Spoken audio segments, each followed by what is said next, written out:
Great. So we'll start by setting our motivation. We'll do that three principal aspects of the path prayer once again, just to keep it really fresh and forefront in our minds. So just taking a minute, mentally preparing for class, letting yourself become grounded,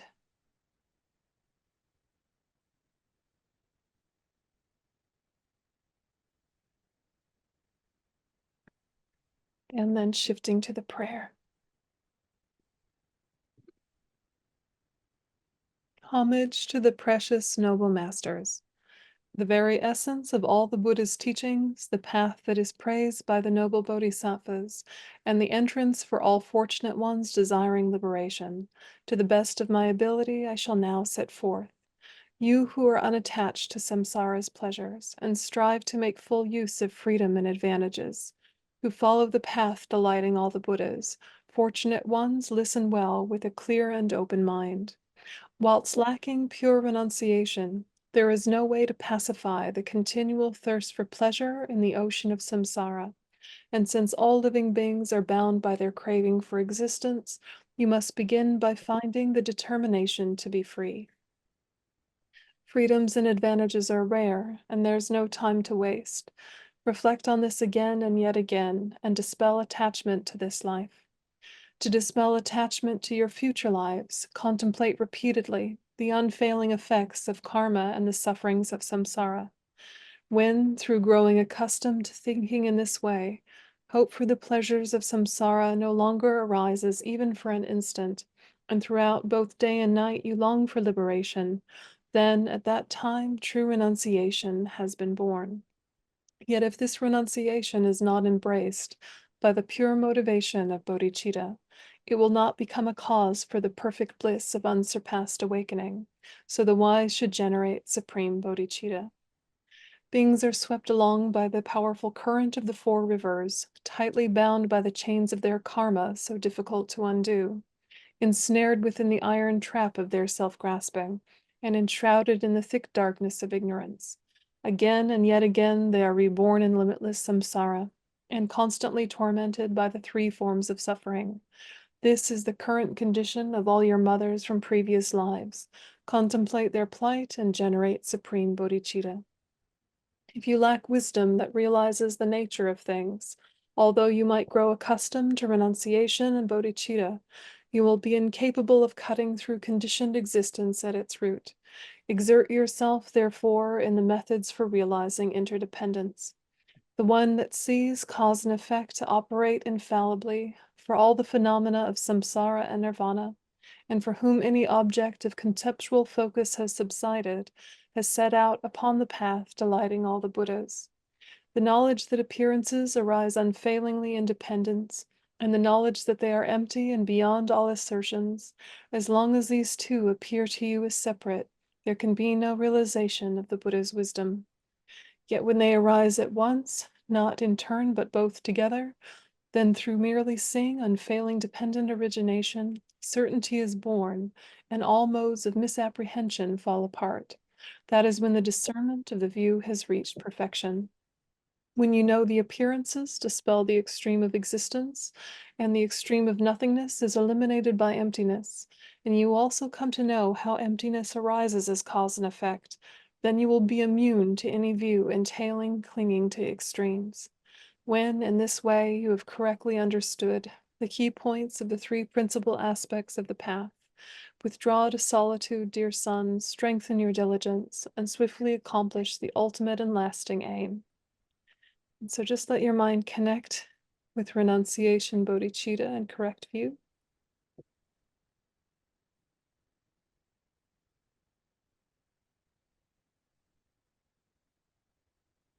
And then in particular, refuge in bodhicitta for listening to the Dharma.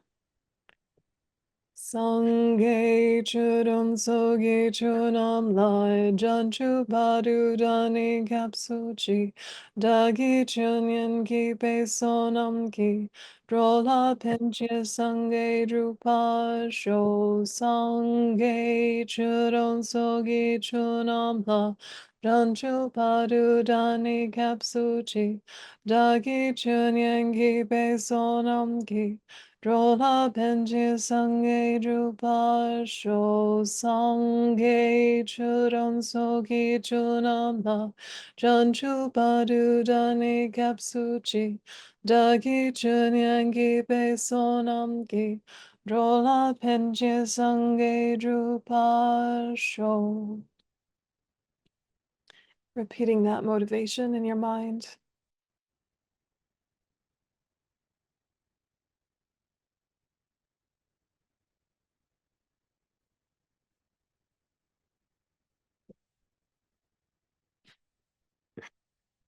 Okay. So welcome everyone. Nice to see you all. Last time we were talking about renunciation in the context of generating that determination to be free on the basis of understanding the suffering nature of samsara. So we did that contemplation on the 6 types of suffering and suffering this, suffering that, and kind of what suffering does to us and our unfortunate response to suffering. We don't really understand the causes, so we keep continually creating more and more causes. And when we're talking about renunciation, we're remembering that we're not renouncing pleasure, we're renouncing suffering. Yeah, but it's our approach to pleasure that leads to so much of our suffering. And that's what we're really trying to unpack, is how do we misunderstand the joy, pleasure, contentment, and fulfillment that can happen in our body and mind, and how can we really understand that that comes from deep, deep karma and the mind training, as opposed to the sensory stimuli that was the catalyst or the surface condition. So we become better able to take the power back from objects the more and more we think about renunciation. So looking at pleasure, looking at suffering through a more skillful lens. I'm curious if you had any thoughts about your own relationship to suffering and what it leads to over the past week. Did you have any kind of interesting insights or questions that arose? Is your relationship to pleasure problematic? Is your relationship to suffering problematic? Depends on the day. Yeah. That the first step is in a way just noticing, noticing how many times during the day we're chasing something to give us something or avoiding something because we think it's giving us something. And we've oversimplified causation. And we've really kind of spent a lot of our life looking for patterns and then trying to repeat the things that seem to work. And they do work enough that our patterns get quite hardwired. If there's a certain food that makes you happy, seemingly, you're going to want that food again and again. But if that food was happiness, it would work in all situations, in all quantities, and we know that's not the case. So we're not disregarding conditions. Conditions do matter, but they're not the main source of our experience. So if you can really start to view the sensory world a little differently, that the things that happen viewed through my senses are not necessarily the main thing, that actually the main thing is the mind and it's far more subtle. So renunciation frees you. It frees you from the traps of your thought patterns. But in the beginning, it might mean a little bit of separating from kind of sugar high pleasure in favor of nourishing food pleasure. So there might be a little sacrifice for a big gain. Yeah, T, go ahead. Hello, Venerable. Hey, Happy to see you today. you too. Just thinking about what you said and just been this week sitting with more that my main cause of suffering is my negative thought forms Mm. and just looking at that. Can you hear me okay? Oh, my Yeah, phone. Okay, it's doing, yeah. oh, it's telling me to put my hand down. Weird, Oh, this whole Zoom thing. Wait, no, lower hand. Okay, sorry, it's giving me a message there. Okay. Um, but just like I'm realizing, I resonate with what you're saying because the negative thought forms that then turn into like emotion such as anxiety. That's my go-to one.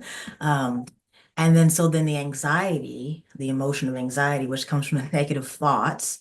And sometimes I'm not aware of the negative thoughts, just the anxiety, because Yeah. anxiety is ringing louder. And I have to calm myself enough to go, what's behind the anxiety? But if I don't go that direction, then what happens is the anxiety then turns into a craving.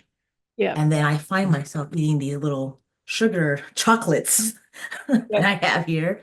Um, and so then maybe I'm focusing on this pleasure of the Yep. chocolates and really what's behind it. Like, it's not really even about the chocolates.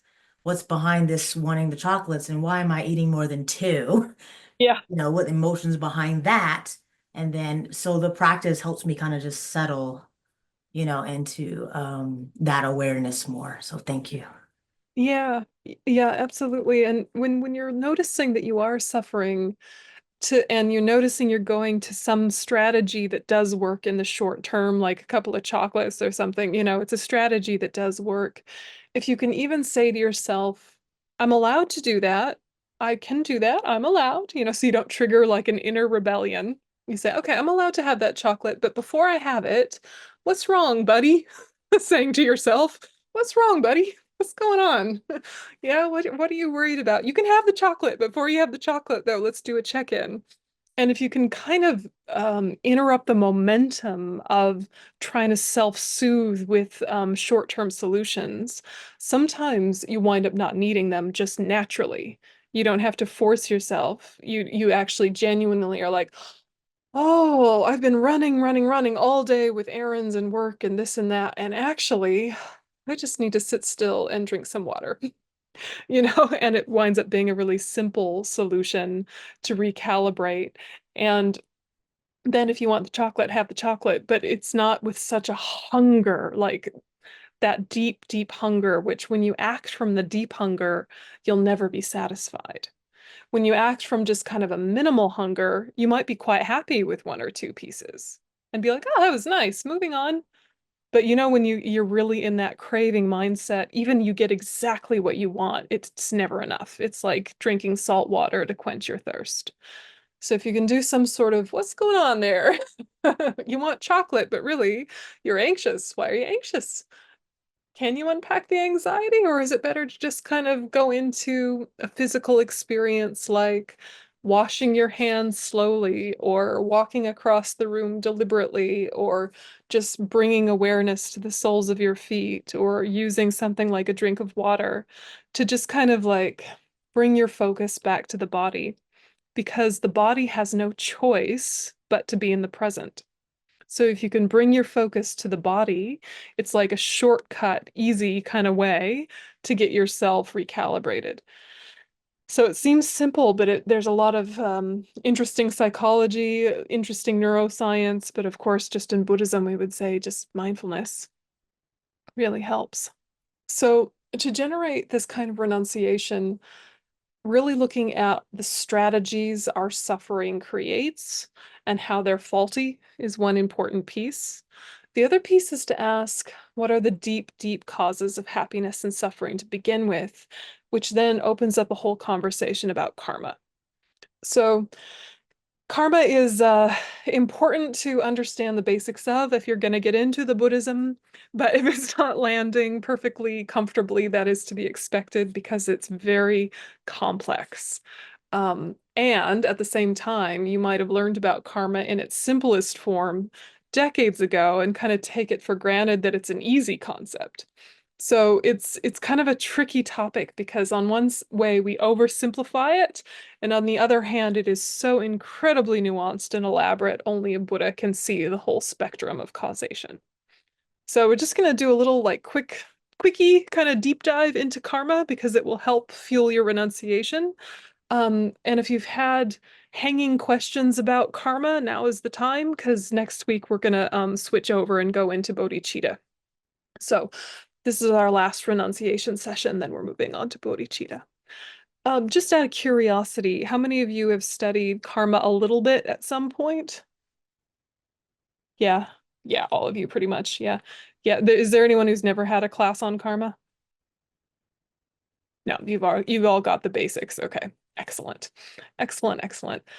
So I won't go into the whole 12 links or anything like that. We'll just go into some basics about karma and see what it reminds you that you've had doubts about or insights about. Okay, so of the three principal aspects of the path, renunciation, bodhicitta, and correct view, we're in renunciation. We're remembering that renunciation is the determination to be free, renouncing suffering and its causes. We could even just say renouncing samsara, because samsara is basically suffering and its causes. Renunciation, the determination to be free, is fueled by contemplations on suffering and its causes. So last week we did suffering. This week we're going to look at its causes. And reflecting on suffering and its causes is done by examining the first two noble truths, the 12 links of dependent arising, the faults of attachment, like the 8 worldly concerns. So you can pick any of these to help really understand suffering and its causes so that you stop creating suffering and its causes. So we know karma is not describing any of these concepts. You all know this, you've all studied karma, but just to make sure it's really alive for us, that karma is not fate, destiny, predestination. Karma is not punishment or retribution. Karma is not reward, a judge, or a jury. Karma is not personified, though it is personal. Okay, so we're remembering these classics because it's so easy to fall into the trap of thinking that karma is one of these. Okay, what karma is action, meaning mental intention, as well as the subsequent verbal and physical activities that flow from it. So what is karma? Mental action or intention, and the consequences of action. So when we say consequence, we're talking result or effect. We're not talking about punishment. It's just a natural result or a natural effect. So when we're talking about what karma is, also it's important to understand it's what's called an extremely hidden phenomena. Extremely hidden phenomena are only perceived by completely purified and developed minds. So this is as opposed to manifest phenomena, like the water in my glass that appears to my eye primary consciousness observing it in front of me. That's manifest phenomena. It's obvious. Any being can understand or see it. Hidden phenomena needs deep analysis and meditation to be able to perceive, like the emptiness of an inherently existent self that appears to the mental consciousness of an Arya Bodhisattva in single-pointed equipoise on emptiness. So hidden phenomena is harder to perceive, but still someone who is not yet a Buddha can access it. Karma is even subtler than the lack of inherent existence. So we rely on our observations of the natural world. We see cause and effect play out in biology, and our reliance on the Buddha as being a valid being. Therefore, his teachings on karma are non-deceptive. So the Buddha being a valid being, therefore his teachings on karma are non-deceptive. That piece is something to play with a little bit. How do we come to a genuine trust in the Buddha if we never met him in person in this life? We don't want blind faith. We know blind faith only has a certain amount of oomph, but then when life gets really difficult, it all falls apart, or you become a fundamentalist. So we don't want blind faith. We want a type of faith that is based in conviction, logic, experience, right? So that we have a trust that is really natural, but also growing continuously. And if we have this trust for this being, this teacher, this Buddha, Shakyamuni in particular, then when we come across teachings that we can't prove immediately, we have patience and spaciousness to assume it's probably the case, but we still need to verify it through our own experience. So you do this by thinking of the things you can prove quite quickly. So you look to teachings that the Buddha has given on something like impermanence. And the fact that things change moment to moment is something that we already understood before we were Buddhist. We understood it from school, we understood it from science, we understood it by just observation. Things change. So then the Buddha explaining that, we already know it has the ring of truth, right? We're like, oh yeah, that tracks. Things are impermanent. Sure. Yep. Check. Right.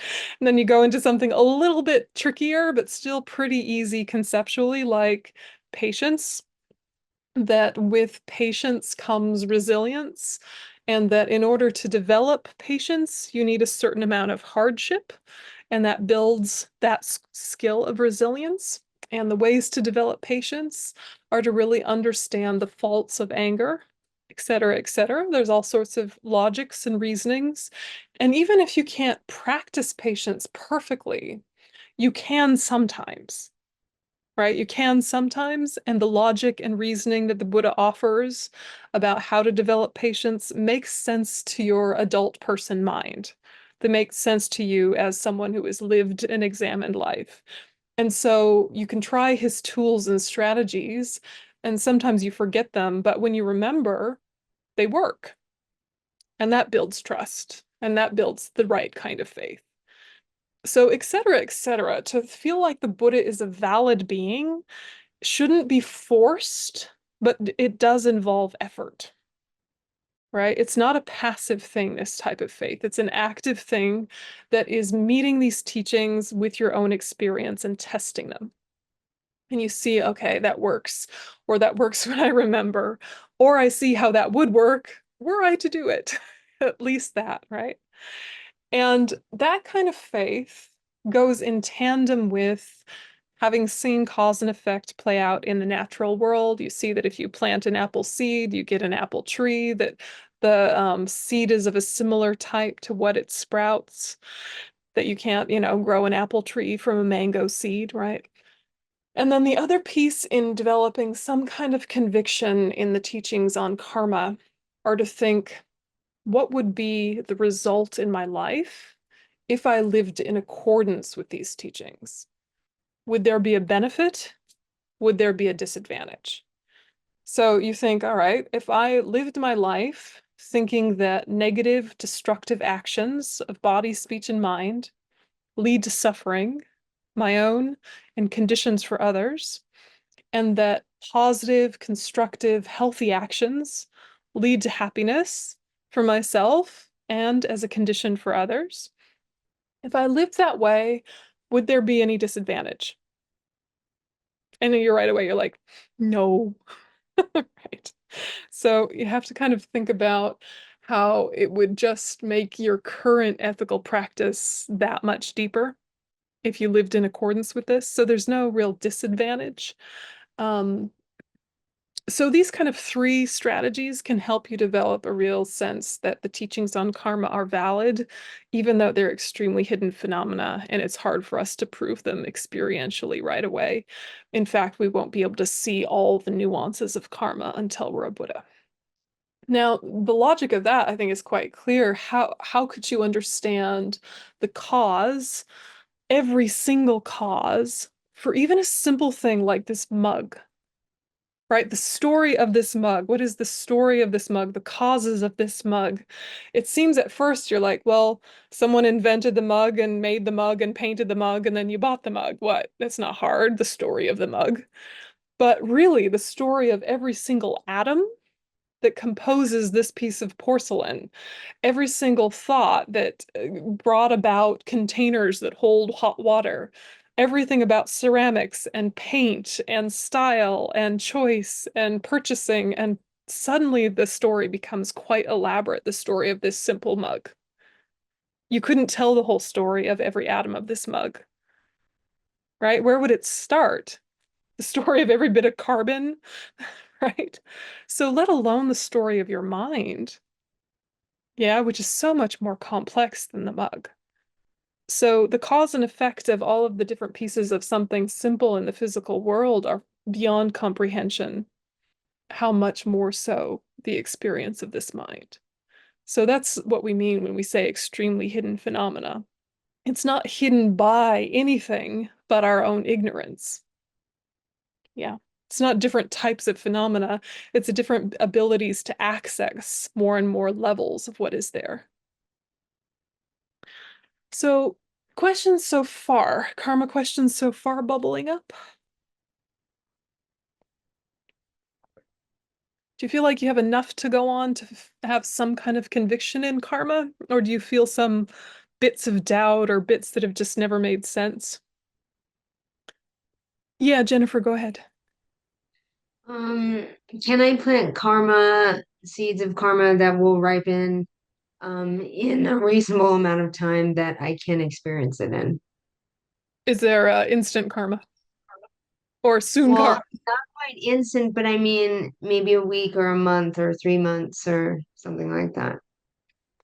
There is karma that is powerful enough to ripen soon, but making a timeline is beyond our capacity. So absolutely, there are ways of developing strong karma that will ripen very quickly, both positive and negative. But we don't have enough control over circumstance to be able to dictate when that will be.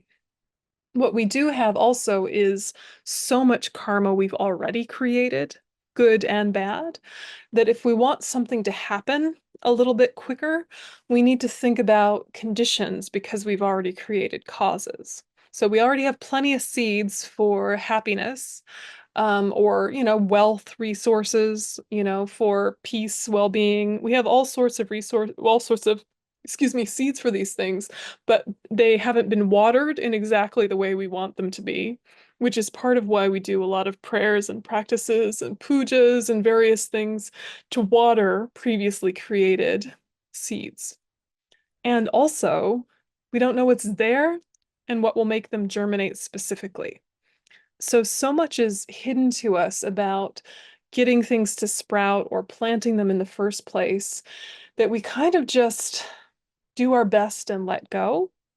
And we know that the best condition for positive seeds to sprout is a positive state of mind. One without anger, one without attachment, one without ignorance, which is kind of a big ask. But if we want old, good seeds to ripen, we need to give them the best fertilization. Yeah, and the best fertilization is your current state of mind. Other things apply, and you still want to take action. So, what we do, for example, at the college is we'll do like a Zambala practice, which helps purify miserliness karma and what helps water seeds of generosity that we've created in the past. And we do this puja with the thought that our little Buddhist college really could use more resources so that we could help more people more expansively. And so we're trying to have this really solid, clean, clear motivation that wants resources to come so that we can benefit more. But of course, in the course of a puja like that, someone's gonna think my basic needs and my way of life would be a lot easier if we had a lot of money, right? And we'll go into something worldly. Like it'll go altruistic worldly, altruistic worldly, altruistic worldly. So we're germinating some good seeds, we're germinating some bad seeds. And the purer our motivation can be during the puja, the more positive things will come into fruition. But the mind just flickers all the time between the right motivation and the wrong motivation. And so even though the practice is positive, it's very easy to bring the wrong mind to it. Yeah, so we can turn medicine into poison very easily if we don't have that kind of focus together with an altruistic motivation. So I don't know if that answers your question, Jennifer, but there's a lot. There's a lot. Yeah, I get Yeah, it. Thank you. yeah, absolutely. Cynthia, go ahead. Hi, Venerable. Thank you for your teachings. I just have a clarification with intention, which has always confused me. So, when we have mental intention, like if we do something that say that we haven't done before, and then at some point we did, it's let's say it's a negative, it creates negative karma, like let's say stealing. Yep. So there's intention there, but once it becomes a habit, let's say you start doing it and then at some point it becomes a habit. So my question is there still equal intention once it becomes a habit, because it seems it's subconscious now, it's automatic. So my question is the intention equal to when you initially created that, conscious intention? If my question makes sense. Yeah, Thank you. I totally understand. However intentional the intention is, how intentional is your intention? Yeah. So both positive and negative, how very purposeful you do things definitely makes a difference. And just kind of doing things on autopilot still has an impact, right? So we're remembering for something to be a complete karma, complete in the sense that it's powerful enough even to project a whole new rebirth, if we ripen that one at the time of death, it needs to have those branches complete, right? We have to have a strong motivation, whether it's wholesome or unwholesome. There's a person towards which, or an object towards which we're directing that, and we've identified it correctly. Then you do the thing, whatever the thing is, the action that you do. And then it's completed in the sense that you have fulfilled the aim of your motivation and some sort of rejoicing is done. Right. So say something very habitual that is still a complete karma, like if you kill mosquitoes, right? So the mosquito like lands on your arm, you see it, you've identified it correctly, you're angry that it's there, and you think, I'm going to kill that bugger. And then you do, and then you're happy about it. That is a complete karma. That's actually quite a strong complete karma of killing, which will result in suffering in the future for yourself, shortened life, sicknesses, diseases, etc., unless you purify it, right? So just because it needs these branches complete doesn't mean it takes a long time. Yeah, thoughts can be very quick. Now, if you waited and you let your anger boil over towards the mosquito and you really rejoiced in killing it, it is a stronger action, even though it's the same middle part of the doing. The doing is the same, but the bookends on either end being stronger definitely have an impact.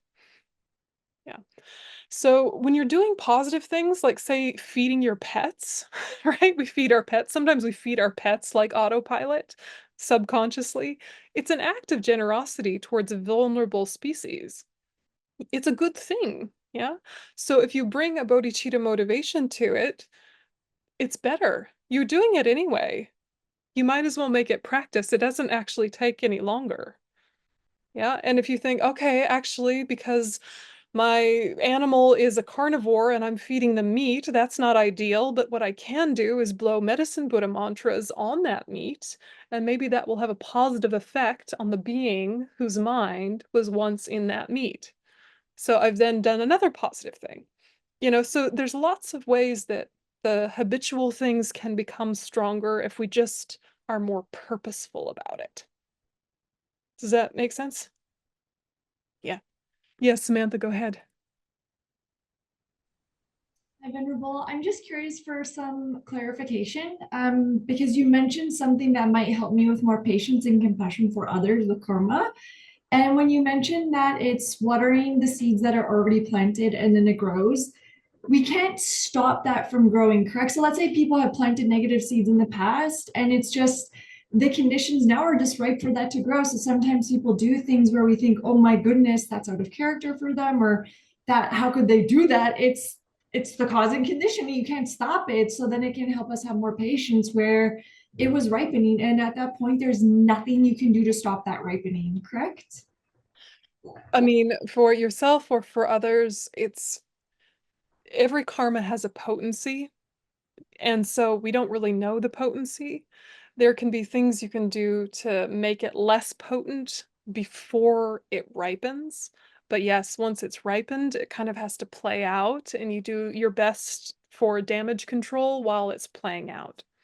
So it's a little bit like if you have a vase full of flowers and you bought them at the same time and they're all the same age, all the flowers in that vase won't necessarily live the same length of time. They all have different potencies. So no matter how well you change the water, no matter how well you feed them, some of them will just die in a couple days. And then a few of them will just last forever and ever, it seems. So the conditions of the clean, clear water and the food in the water are important, but you can't force a potency it doesn't already have. But if you didn't clean the water, some of the more robust ones would die sooner. Yeah, so it's kind of like you can't add on potency, but you can help things have their best potency in that direction. So we usually think of that in terms of positive karma, how to really make the most of positive karma ripening. But the same goes for negative karma, that if a negative karma is ripening, we might be able to very subtly tamper with the potency if we don't add fuel to the fire. Very subtly. It's so complex. I mean, I think it can help to look at the results of karma in this frame. So there's the ripening result, which is the body and mind we will take in a future life. So this body that we have right now is one of the ripening results of previous karma. So like whatever eye color you have, you can't really change until your next life unless you undergo some sort of very intensive medical procedure, right? Just through the power of purification, I could not make my green eyes blue. Yeah. Maybe if I ate lots of carrots, I could subtly tweak the shade, right? But, it's a silly example, but the body being a ripening result, a lot of the things about our physical form we won't be able to change. But if our relationship to them is healthier, then we can bring out the best in this particular form. But then we have like the causally concordant results. So the first one is experiential, that we're going to experience situations similar to the one our actions caused. And then the behavioral one, which is the worst in a way, because it's the tendency to do it again and again. And then we have the environmental result, which is our experience of the environment and climate where we live. So these are all kind of interesting details to do a bit of a deep dive into, but most importantly, I think, are looking at these causally concordant results in terms of behavioral change. So say, for example, someone's being very critical towards you and you really haven't deserved it. You've been very kind, you've been very patient, you haven't done anything wrong. It's unfair criticism. Yeah, a rare case where you're not to blame, even a little, usually at least a little, but say it's a magic case where you're not to blame at all. Then what's happening there? You're experiencing the ripening result of previous karma, causally concordant karma, where you were the one who was critical in the past. And then you take that as an invitation to ask yourself, am I finishing that karma or am I perpetuating that karma? If I take on this criticism in a way that is not reactive, I can still be assertive, I can still stick up for myself, but I'm doing it from a place of deep compassion, not of anger. Okay. If I respond well, then that seed finishes. It's done. If I don't respond well, I'm creating more of the same. So you're just kind of viewing the fact that you're constantly having seeds ripen and finish. Which ones are you adding new to? Because that habit karma of the causally concordant karma is the dangerous one. Someone's critical to you, then you go and talk about them behind their back, and then you find a good kind of way to get back at them some other time. You're like waiting in ambush to prove them wrong, and this whole drama unfolds. And if you choose to let it end here, it can end here, at least that particular round. And that takes a lot of just kind of maturity, for lack of a better word, like spiritual maturity, to be like, even if it's not fair, cosmically it is fair. It's not fair today. I don't deserve that today. But somewhere in the past, I was that guy. And, I don't want to be that anymore. So the karma things are very important to take very personally and specifically, but without attributing it to who you are today, because you might have experienced a lot of terrible things in your life that you did not deserve, not even a little bit in this life. But lifetimes ago, maybe thousands of lifetimes ago, you did some small form of it, and it didn't get purified, and it just kept growing and growing and growing until you met with the conditions to experience something very difficult in this life. So you don't deserve it. It's just a natural consequence. Yeah, it's like not good news or bad news if the seed is sprouting, right, in and of itself. But, if you want a dandelion's good. If you don't want a dandelion's bad. It's going to just keep growing unless you address the whole root system. So that's what we're asking ourselves. Kevin, yeah, go ahead. I had a question kind of just in general. We know people that don't seem, and this might seem a little judgmental, but they don't seem very compassionate. But boy, do they seem to have a lot of really good karma because they get everything they want. They got the money, they got the power, they've got the influence, they get everything they want, and they don't return it all. They're very mean, they're very miserly, they're negative, they put people down, but they just seem to get everything. Is that them using their good karma from the past? And are they, I guess I keep linking it to like they're on their way down. Is that them just falling down, and we just happen to be here while they're tumbling down? Yeah, they're draining the bank in a way. Yeah, they're without replenishing it at all. So they hit some sort of pocket of their good karma and they were able to ripen it. Maybe in their previous life at the time of death, they were able to ripen a very, very abundant, powerful karma they did eons ago or even recenter. And what's happening now is it's a little bit like if we were born in a god realm. So imagine if you were born in a god realm and you were completely healthy, you were in the prime of youth, you had no pain whatsoever physically, and all of your companions were beautiful and delightful, and it was no struggle to get resources ever. We'd like to think that we would practice really well when the conditions are sweet. But what usually happens is we just get drunk with pleasure, lost in pleasure, and completely forget about all the sentient beings suffering because we're so far from the suffering, it just doesn't touch us. So people that have tons of abundance in this life and are also great philanthropists or engage in charitable things, it's like a miracle that it even occurs to them to be generous because it would be so easy to block your view from the suffering of the world because you're just in your like nice, cozy little nook of pleasure. You know how sometimes your poorest friends are the most generous ones or the most patient ones because they're right in the suffering. They have immediate empathy for anyone else's. It just comes so easily. Yeah, and the further and further we get from certain types of suffering, the harder is it for us to engage with deep compassion.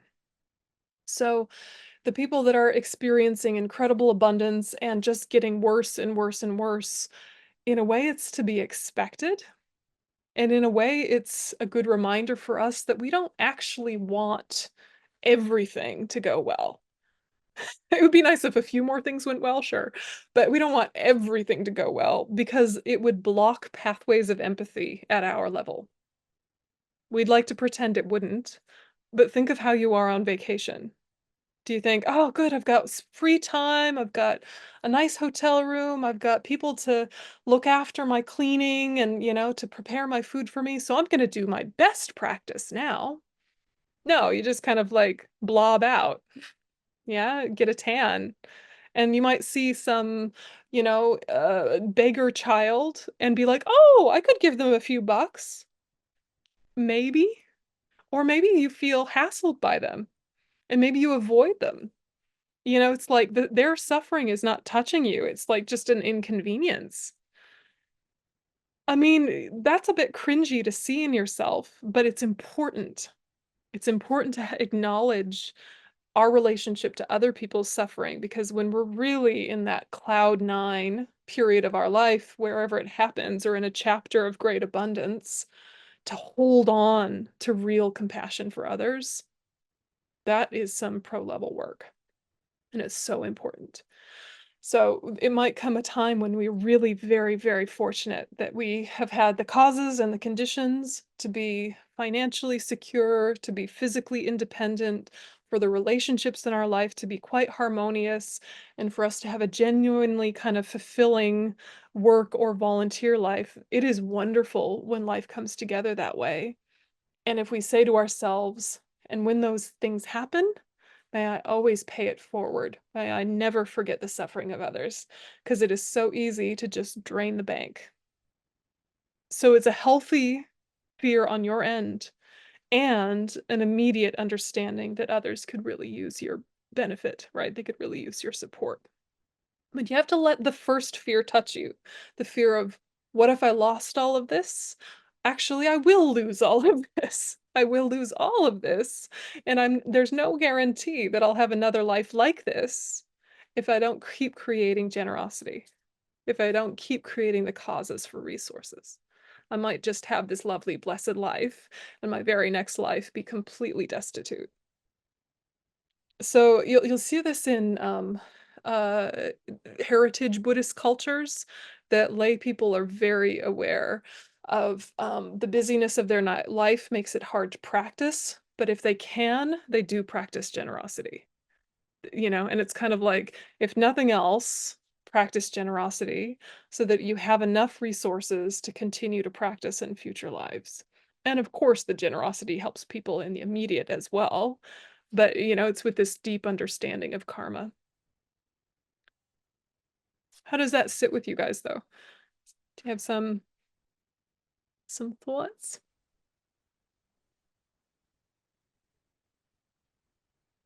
Oh, yeah. Yeah, go ahead, Matt. I have a question. Earlier, you mentioned the karmic impact of killing a mosquito. So, this question is somewhat silly, but can you give me a karma neutral advice on how do I free my house from an ant infestation or clean my dogs from ticks and fleas? How do I do that without creating bad karma? Yeah, it's a good question, and probably you're the best expert of that because you know the details of your situation. But one thing, it feels very silly, but it sometimes works, is you tell them, please, can you guys leave? Please. But if they don't, Yeah, exactly. But also, it's like if you have to do some active killing, like buy a flea collar for your pet, if you can very consciously do Vajrasattva practice to purify that, and then think, what are ways I can have preventative medicine as opposed to harming medicine the next round? Or your ant infestation, you can, lure them with this or repel them with that and do things that don't kill them directly. And there's lots of strategies online for that, cinnamon, clove oil, etc. But if it's not working and you decide you're going to do an active killing, to purify it and then immediately think, what are ways I can prevent this from happening again? Not just because I don't like having ants in my house, but because, much more importantly, I don't like killing and I don't want any harm to happen in my house. So that, right. then you seal up the holes, or you whatever, do maintenance projects. So everything that we consume as a samsaric being has some element of harming others. And knowing that fuels renunciation. Like, I want to get out of samsara for so many reasons, but one of them is every single thing I eat or drink or wear or use involves some harm of sentient beings. And that is one of the disadvantages of samsara and why I must get out of it. So you do your best with the resources you have, and then you're very proactive with preventative measures in future. Okay. Yeah. Thank you. Yeah. Good luck. Thank you. If you do some horrible killing thing, also, before you do it, give them lots of medicine Buddha mantras so they have good imprints for their future lives. So if you decide to make the hard call, at least make it as good for them as you possibly can. Medicine Buddha mantras. Thank you so much. Yeah. Yeah, Barbara, go ahead. The question that I have that I kind of get stuck in is how much is enough? In terms of generosity, in terms of just all the virtuous things, how much is enough to get the life that I now have? Oh, it's very pragmatic. It's very pragmatic. It is. Um, yeah, it's a good question. And again, the specifics of karma, I am not capable of telling you because I am not a Buddha. But if you're thinking that the main generosity is the intention to give, the actual giving is secondary, but the intention has to be true. So basically, it's like you're living your life looking for opportunities to give, as opposed to thinking, and now I'm done now. You're living your life thinking, where can I give? Remembering that generosity is, yes, material things, but much more deep is offering freedom from fear and offering loving kindness and offering the Dharma when asked, if you're qualified to do so. That those are higher forms of generosity and more powerful forms of generosity. And if you're not able to do those, then you give charitable giving, and material things. But part of the reason we do offerings on our altar is to develop that habit of giving in that low stakes way that doesn't trigger miserliness. Because water is precious and it's not incredibly expensive for us in our culture, in our country. So giving something precious regularly builds that mental habit of generosity so that in your daily life you spontaneously give whenever you can. So it's looking for opportunities to give, but you're not draining the bank literally. You're not overstretching. You're having that really very healthy mindset that knows I could give, $100 to Doctors Without Borders, but then I might feel like actually that's going to make my grocery bill a little tight this month and I might regret it. And I don't want to regret a virtue ever because it kills the momentum of virtue. So what I'm going to do is offer $50 happily and joyfully and not feel the tug of regret. And then gradually, you get into, okay, what about $50 once a month? What about, what about not just money? What are ways I can offer freedom from fear? Okay, well, maybe I can really support people with mental health issues or people in the unhoused community or just the relatives in my life who struggle more than me. Offering freedom from fear is huge. Offering loving kindness is huge. And then sometimes we have friends who ask us Dharma questions, and we could just kind of be a bit organized and say, actually, I will explain it to you. And here's a good book to follow up, or here's a good class you can go to. But, if you're ready for it, I could explain some things, with humility, right? Um, so we don't want that feeling like it's ever enough.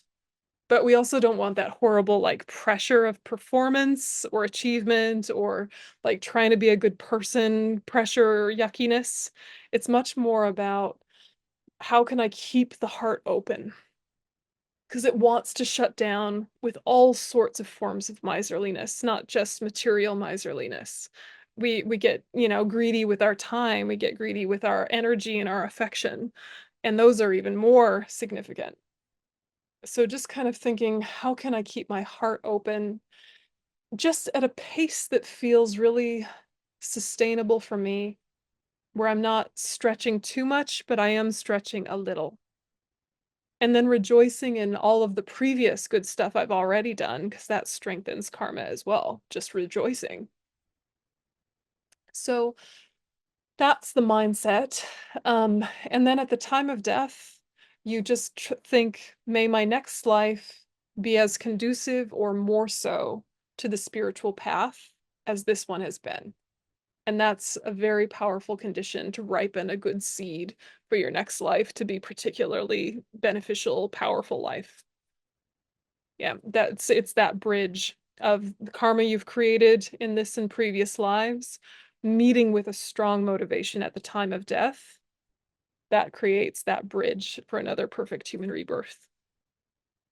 Yeah, so your thoughts at the time of death being altruistic or at least refuge related, at least peaceful, at least neutral. What you don't want is that, like, I want to take it with me feeling at the time of death, obviously. You know, a lot of the older people in my family, probably yours too, have a project of, hey, do you want this when I go? And then they put a sticky note under it, right? Do you want this when you go? And they're kind of like excited to give their stuff away. But even more so if we can encourage them to give their wisdom away as well and like record their like greatest hits of life wisdom, stuff like that, that can really help people feel contented at the time of death and increase that generosity karma. So let's take a 5-minute break and then we'll do a meditation. Come on back.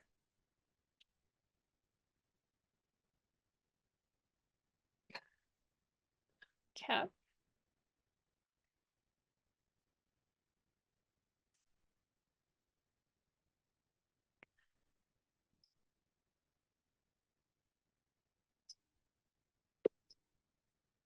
Okay.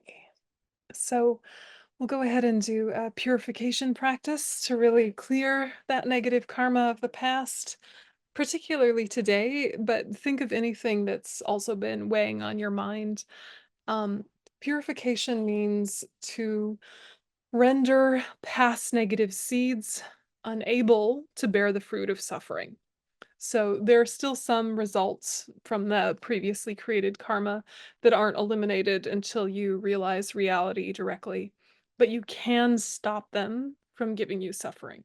And so one of the best ways to do that is the Vajrasattva practice, which I think a lot of you have done. So we'll just do a nice Vajrasattva practice. The key elements are going to be the 4 opponent powers. This is kind of your ingredient list for purification. So we'll take a minute and connect with each of these, and I'll go ahead and walk you through it. But go ahead and start by getting your self-meditation posture. So nice straight back.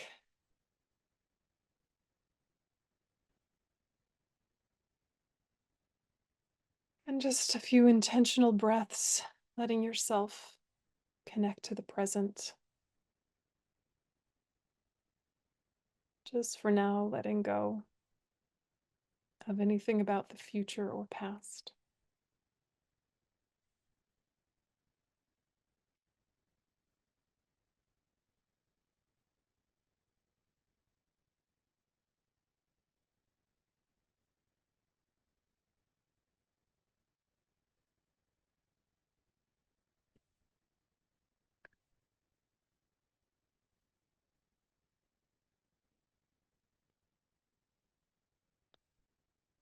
Sangye chudon sogi chunam lai janchu padu jani kapsuchi dagi jin sogi pesonam ki rola pinche sangye drupasho. I go for refuge until I'm enlightened to the Buddha, the Dharma, and the Supreme Assembly. By my merits from giving and other perfections, may I become a Buddha to benefit all sentient beings. I go for refuge until I'm enlightened, the Buddha, the Dharma, and the Supreme Assembly. By my merits from giving and other perfections, may I become a Buddha to benefit all sentient beings. Reconnecting with that.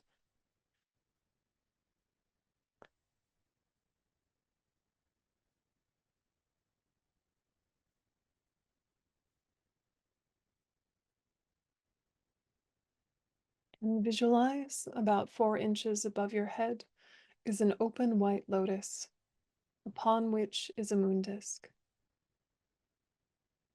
Bodhisattva is seated upon this. His holy body is translucent white and adorned with the 6 ornaments and clothes of celestial silk. In his right hand is a Vajra, symbolic of great bliss. In his left hand is a bell, symbolic of the wisdom of emptiness. The Vajra and bell together signify his attainment of the enlightened state, the inseparable unity of the wisdom-informed bodies. At his heart is a moon disk with the seed syllable Hum at its center, and the letters of Vajrasattva's 100-syllable mantra standing clockwise around its edge. So just stabilize that idea. Vajrasattva, embodying your refuge above your crown, facing the same direction as you.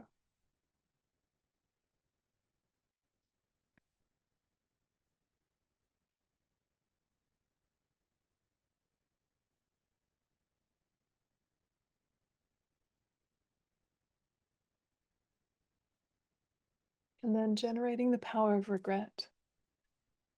The negative karma I've accumulated from beginningless time is as extensive as the ocean. Although I know that each negative action leads to countless eons of suffering, it seems that I'm constantly striving to create nothing but negative actions. Even though I try to avoid non-virtue and practice positive acts, day and night without respite, negativities and ethical downfalls come to me like rainfall. I lack the ability to purify these faults so that no trace of them remains. With these negative imprints on my mind, death will come, suddenly and without warning. I could find myself falling to an unfortunate rebirth. My closest friend from a past life could be suffering there even now. I may be tormented there myself by this time next year. What can I do? Please, Vajrasattva, with your great compassion, guide me from such misery. And so the power of regret, we can fuel it by remembering that negative karma is the cause of suffering, and that karma magnifies, and that we don't experience the effects of actions we did not do individually, and that actions we have done will not go to waste, won't perish, unless we purify them. And so we start with generating the power of regret related to physical actions. Just naming for yourself, under Vajrasattva's compassionate gaze, any actions of killing, stealing, and sexual misconduct that need to be purified.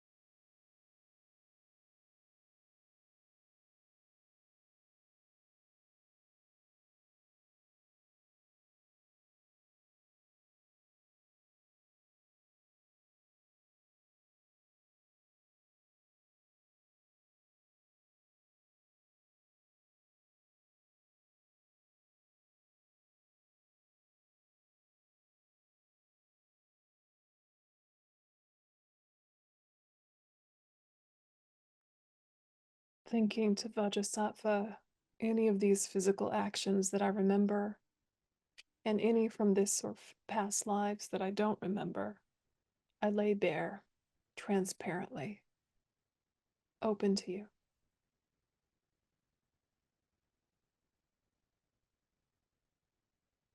And then generating the power of regret related to speech, naming for yourself, under Vajrasattva's compassionate gaze, any actions of lying, divisive speech, harsh speech, or idle gossip. Just recognizing a fault to be a fault, not falling into guilt, not over-identifying. Just name them.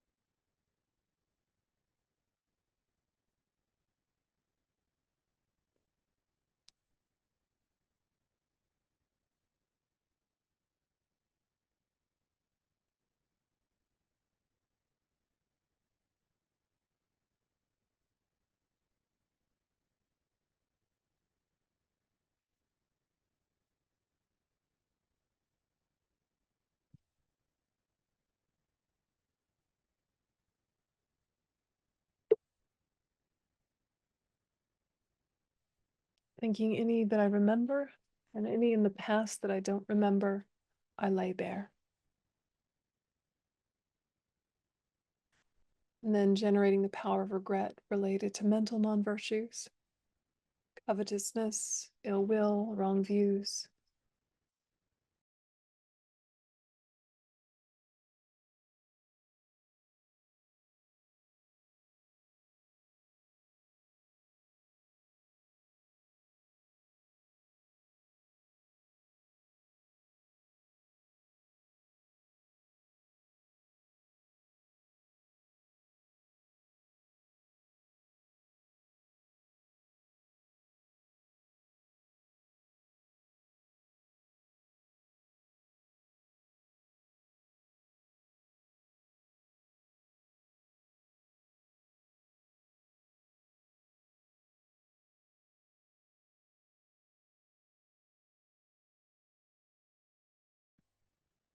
Thinking to purify all of those thoughts that you remember, as well as anything you don't remember.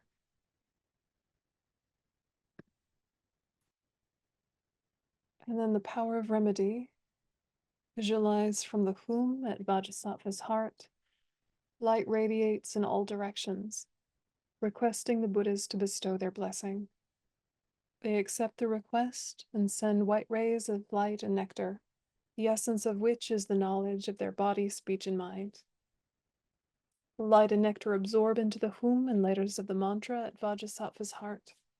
They fill his whole body completely, enhancing the magnificence of his appearance and increasing the brilliance of the mantra at his heart, until it shines with the light of 100,000 moons reflected by snowy mountains.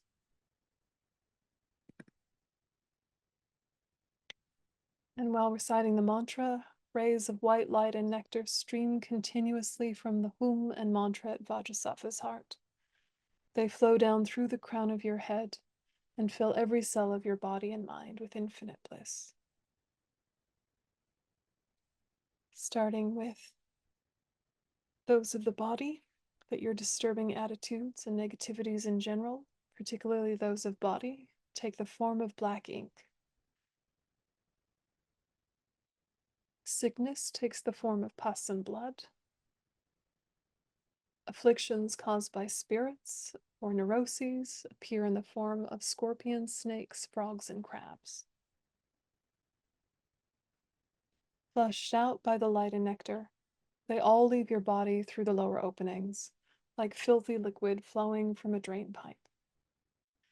Vajrasattva samaya manupalaya Vajrasattva deno bodhisha dito me bhava Sudokayo me bhava Supokayo me bhava Anarakto me bhava Sawasiddhi me prayata Sawakama sutta me Siddham shriyam kuruhum ha ha ha ho Bhagavan Sawatata gata vajra me mukta vajra bhava Mahasamaya sattva ahum pe. Om Vajrasattva Samaya Manupalaya Vajrasattva Deno Bodhisha Dito Me Bhava Sudokaya Me Bhava Supokaya Me Bhava Anarakta Me Bhava Sawasiddhi Me Prayata Sawakama Suttam Siddham Shriyam Kuruhum Ha Ha Ha Ho Bhagavan Savatata Gata Vajramami Bhava Mahasamaya Sattva Ahum Pe. Om Vajrasattva Samaya Manupalaya Vajrasattva Deno Bodhisha Dito Me Bhava Sudokaya Me Bhava Supokaya Me Bhava Hanaraka Me Bhava Sawasiddhi Me Prayata Sawakama Sutta Me Siddham Shriyam Kuruhum Ha Ha Ha Ho Bhagav Savatata Gata Vajramami Mukta Vajrabhava Mahasamaya Sattva Ahum Pe. Continuing under your breath. Om Vajrasattva Samaya.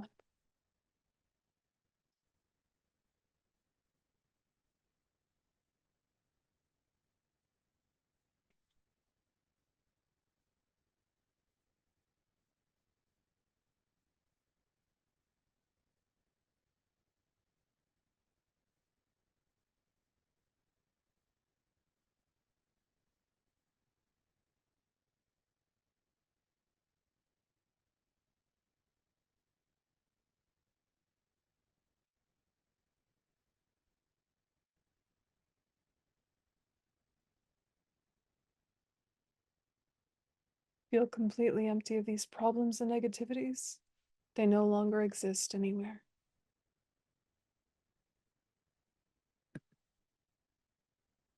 And then speech.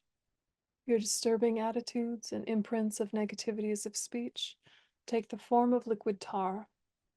Light and nectar fill your body as water fills a dirty glass. The negativities, like dirt, rise to the top, flow out through the upper openings of your body, your eyes, ears, mouth, nose, etc. Om Vajrasattva Samaya Manupalaya Vajrasattva Dena Vadisha Dira Mibawa Sudokaya Mibawa Supokaya Mibawa Anarakta Mibawa Savasiti Me Prayata Savakama Sutsame Siddham Shriyam Kuruhum Ha Ho Bhagav Savatata Gata Vajramami Mutta Vajrabhava Mahasamaya Sattva Ahum Te Om Vajrasattva Samaya Manupalaya Vajrasattva Dena Vadisha Dira Mibawa Sudokaya Mibawa Supokaya Mibawa Hanarakta Mibawa Savasiti Me Prayata Savakama Sutsame Siddham Shriyam Kuruhum Ha Ho Bhagavan Savatata Gata Vajramami Mutta Bhava Mahasamaya Sattva Ahum Te Om Vajrasattva Samaya Manupalaya Vajrasattva Dena Badishna Dita Mibawa Sudakaya Mibawa Supakaya Mibawa Anarakta Mibawa Savasiti Me Prayata Savakama Sutsame Siddham Shriyam Kuru Maho Bhagav Savatata Gata Vajramami Mutta Vajrabhava Mahasamaya Sattva Ahum Pe Om Vajrasattva Samaya Manupalaya.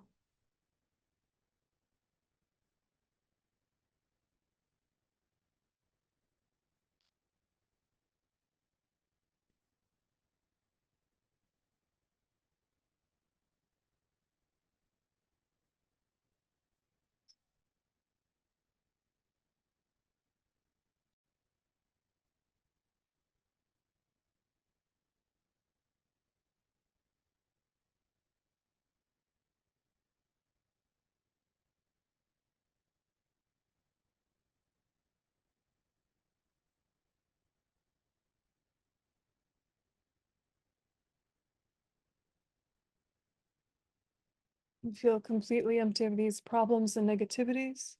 They no longer exist anywhere. And then your disturbing attitudes and the imprints of mental activities appear as darkness at your heart. As you recite the mantra, immeasurable, unimaginably powerful rays of white light and nectar pour down from Vajrasattva's heart and penetrate the crown of your head. When struck by the forceful stream of light and nectar, the darkness instantly vanishes. It is like turning on a light in a room. The darkness does not go anywhere, it simply ceases to exist.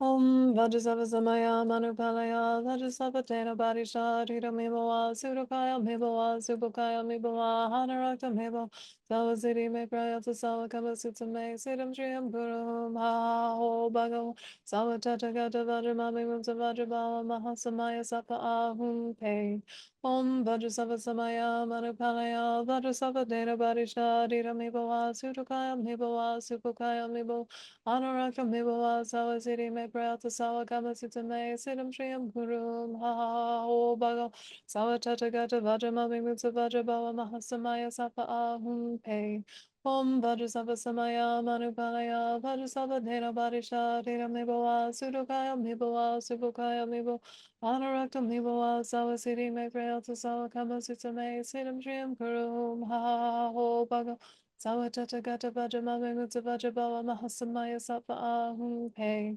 Om Vajrasattva Samaya Manupalaya.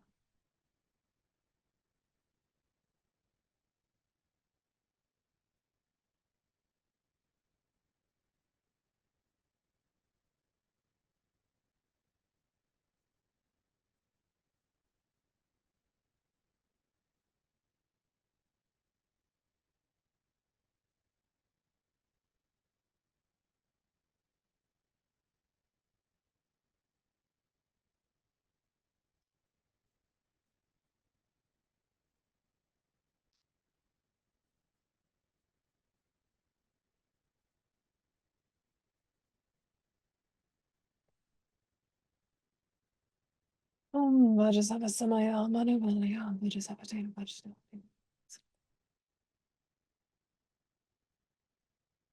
Feel that you're completely empty of all these problems. They are non-existent. And Bodhisattva is extremely pleased and says, "My spiritual child of the essence, all your negativities, obscurations, and degenerated vows have now been completely purified. And so think, I shall not create these negative actions from now until," and you fill in the blank, physically, verbally, and mentally. What are some small course corrections? Some short ways you can change. Something achievable.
And with delight, Vajrasattva melts into light and dissolves into you. Your body, speech, and mind become inseparably one with Vajrasattva's holy body, speech, and mind. Concentrate on this.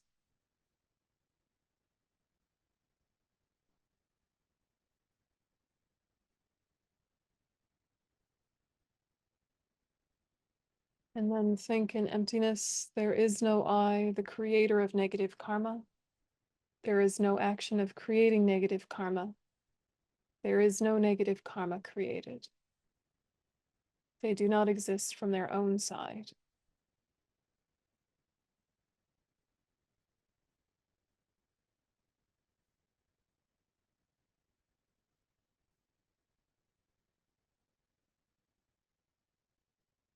And with that awareness of emptiness, we dedicate. Due to this merit, may I soon attain the enlightened state of Vajrasattva, that I may be able to liberate all sentient beings from their sufferings. May the precious Bodhi mind, not yet born, arise and grow. May that born have no decline, but increase forevermore. Okay. Can relax your attention.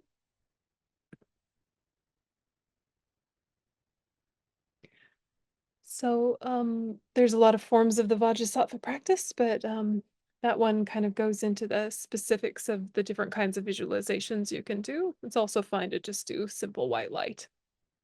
Did you have any questions or thoughts while they're fresh? We have a couple minutes before we need to call it a night.